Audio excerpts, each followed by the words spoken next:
So pleased to welcome you to this conversation with Christina Shinn. She's written a book called In Thought, and it is, I don't say this often, but it is a game changer. I think that a lot of people will be inspired. A lot of people will understand they're not alone when they hear about her journey, and it's very, very transparent, and the vulnerability I absolutely love. It's the real story. Christina, thank you so much for coming on. Thank you. I'm honored. Let's talk about your journey, and let's talk about the fact that you've lived with being bipolar, and it's a word that people hear, and I don't think people who don't know somebody that is bipolar, which a lot of people are, or people that have it, there's so much that's unknown, I think, about actually living with and dealing with it. Yeah. It's they're still studying it. There's no cure. So it's diagnosed, but it's in ways undiagnosed. So the best scientific way to explain it is truly a chemical imbalance in the brain. And there are many different environmental effects that happen with the disease. So stress and work-life balance,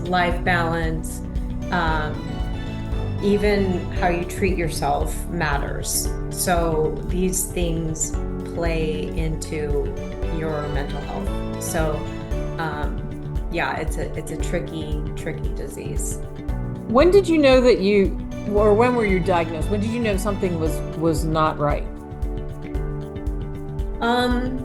Well, it's interesting. I've always been very different, like all my life. I'm a go-getter. I micro-focus on everything. I'm obsessed about everything I do. There are people in this world that are that way. I'm just in many ways a unicorn that way. Nothing satisfies me. I'm always going after something else, which leads to kind of a chaotic lifestyle. But I would say my, the trigger was when I started getting episodes, and those were, and that was about 30 years old. Yeah. Wow. And as you said, you were hyper-focused. You're always going after something. And kind of what helped you, though, was the fact that you were involved in sports. You did all kinds of things, from hiking, like kite surfing, right?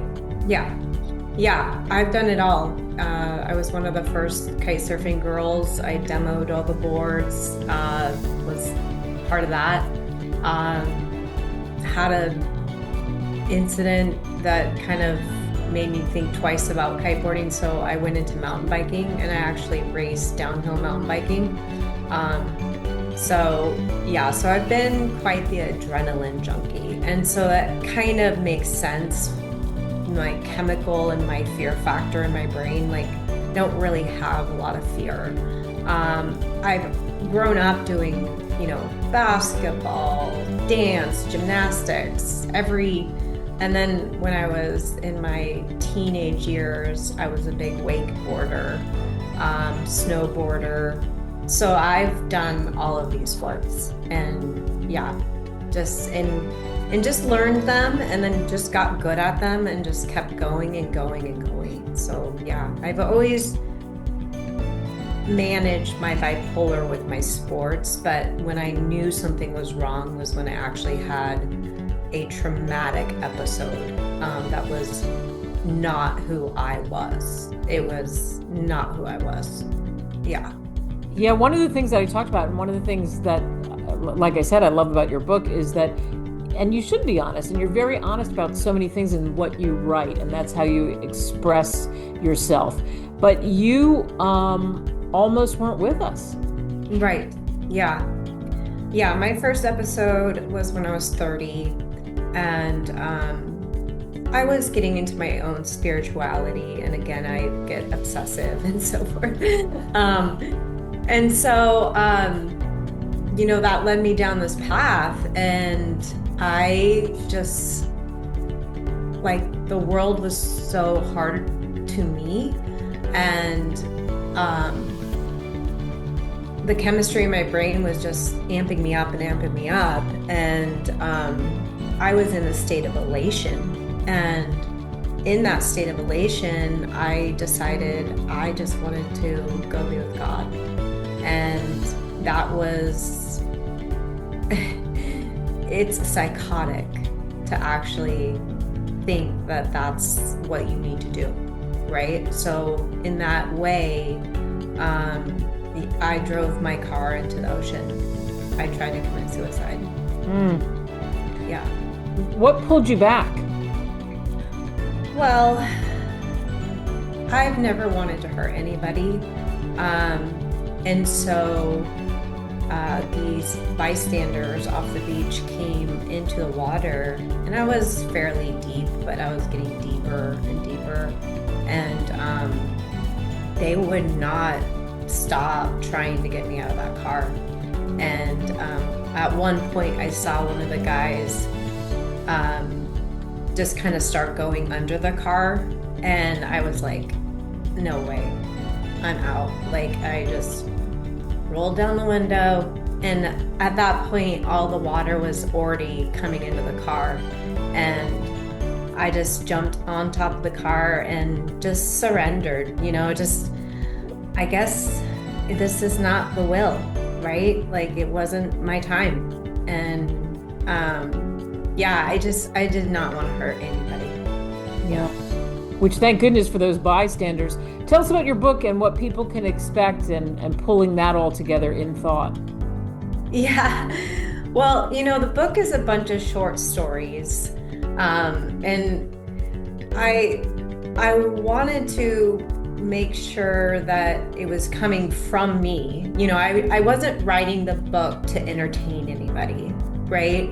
I was writing the book from my head. And so I was hoping that it would also resonate with bipolar people, because most of the ones I've met so far, we think alike. And then also, I think it's something that everybody can read, because there's a lot of bipolar people in this world that are undiagnosed, and they don't understand a bipolar person. So it would help them kind of get into the mind of a bipolar person. But to expect anything, I think you would expect, I've talked about love, loss,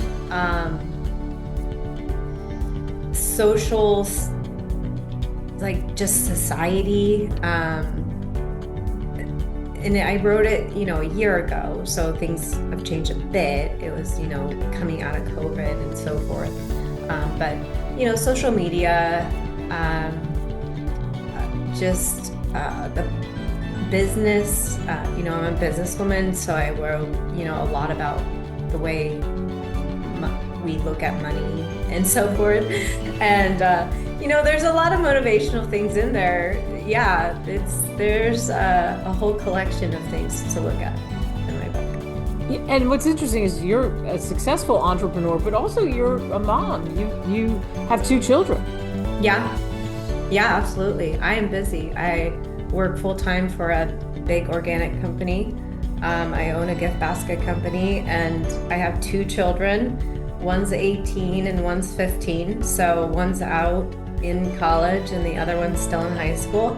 And they're wonderful children. But, too, they've seen their mom struggle with, mental health, and they are just the sweetest, kindest children. Yeah. What has, I mean, obviously that's kind of helped you, I would think, as much as they've seen some things that, but also there has to be that moment where you realize, hey, I've got these kids. It's like you're saying, there's things that pull you back in. How do you feel now? How do you feel about, you know, in general, just the daily grind of what you deal with being bipolar? Because some of the medications are getting better, some of the awareness are better. Yeah. There are several medications on the market, and it's really has to tailor to you. That's what the hard part about the journey is finding the right medication for the right person. And that could take months or years to get to. I'm in a really great place. I have a care team, you know, psychologists, counselors, and they're always there for me. And that's, you know, that's what's lacking. That's what I want to see in the world, is these people, you know, surround people like me and elevate them, because when you are on a good track, you could be very productive. But I'm feeling great. I hope that there could, I mean, I know mental health is coming into awareness right now. There's more people doing it. There's more people aware. But if I could change anything, I would be a big part of that. I would want to change helping others to get to a place where I'm at, because the medication is actually like it's a superpower. I mean, you could be anything, you know, and all of these bipolar people, they're very gifted, very creative. They just need to learn how to channel their creativity. Yeah. Wow. What a beautiful story, though, for sure. In Thought is the name of the book. You can get it on Amazon, Barnes & Noble, wherever great books are sold. It's been great spending time with you. Thank you so much, Kate. Thanks, Christina. Okay.